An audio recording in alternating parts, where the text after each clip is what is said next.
Well, hello and welcome to another video. Please excuse my voice, I've got a bit of a cold at the moment. Not surprising, working out every day in this cold and wet. Every day this year it's rained, so had to get me at some point. Anyway, we have to crack on, there's work to be done. You may remember about 3 months ago I created a mini wildflower meadow for a customer, and I've just come back for a revisit just to clean out their small wildlife pond over there. I'm just going to show you how the seeds have come on. And at the minute you can see, considering it's winter time really still, they're coming on lovely. So imagine that in another 2 or 3 months when we're in spring, getting into summer, this is going to be absolutely full of colour and then full of pollinators coming over here, all the bees, all the butterflies, and also the birds as well, because we've created or planted even a section where we've got some bird-friendly wildflower growing in there. So that's going to be fantastic. So hopefully I might even get back here in the summer if I can get in for another visit to show you when it's in full colour. But for now I'm going to concentrate on this wildlife pond. So here is a wildlife pond, and I'm going to be draining this down today. I'm going to be removing a lot of these dead plants. The customer doesn't want these in here anymore. There's a lot of leaf debris, cutting back where these taller ones have died back, getting some algae out of here. But there is also some frog spawn in this pond. The customer has already managed to get quite a fair bit out, and if you can see that in the light.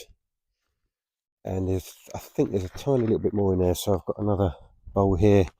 So we're not going to disturb that too much. We're going to keep that safe, and then the customer can have some tadpoles and frogs in a few months' time. So I've just used my pump to remove most of the water from the pond. As you can see, we've got quite a lot of debris down there, and also I've managed to get out all the remaining frog spawn. So that's all nice and safe in there, ready to be returned afterwards, which is always good. So what we're going to do now is just going to get rid of this sort of sludgy mess at the bottom.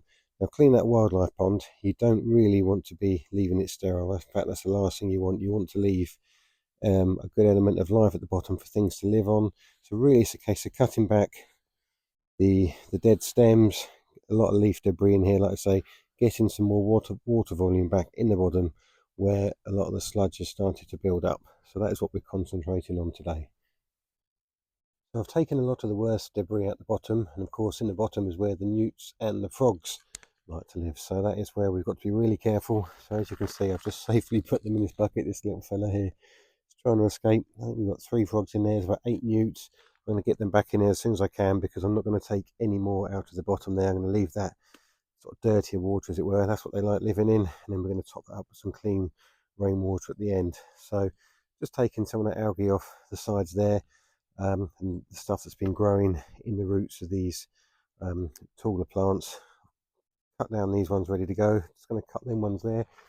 And like I always say with the pond clean, you want to leave everything you've taken out on the side, because in case you've missed something, like we can see here, we've got a little newt. So we don't want to be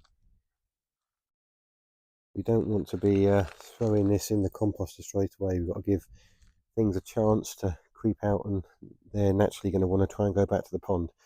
So that is why we leave everything on the side, and we give it a double check after. Just putting them back in the pond now.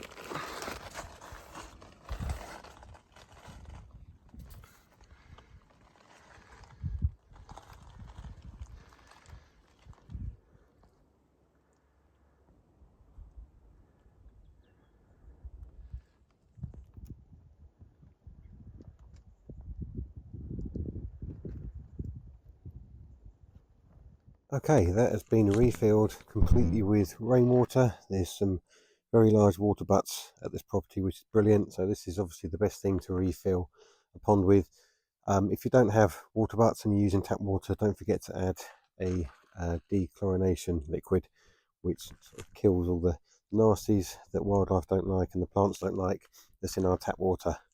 So as you can see, I've thinned out the lilies, we've scrubbed all of that surface algae off the rocks, we've cut back all the dead plants, removed some of the debris from the bottom, keeping a very small ecosystem there. As you can see, this pond is thriving. There's lots of, I pulled out about 9 or 10 newts, 4 frogs. There's probably more in there that I didn't want to disturb even further. So we have given this a very nice makeover, shall we say. So as always, thank you very much for watching. Hope you enjoyed it. I will be back here in the summer to see how the mini wildflower meadow up there is doing, what kind of colours it's created, and more importantly, what wildlife it's creating. Hopefully we're going to have some bees and butterflies and the birds up in that section there. Pond is all down here, as you can see. If you've got a pond in your garden that you'd like cleaning, whether it be a wildlife pond or a fish pond, give me a call, give me an email. Details are all here. I'm based in Hampshire, down on the south coast. Or if you would like a wildlife pond or a fish pond with a waterfall and all the moving water that I create, you've seen me do on this channel before, using aquascape products, again, give me a call, give me an email. I would love to create something for you. Until then, see you on the next one.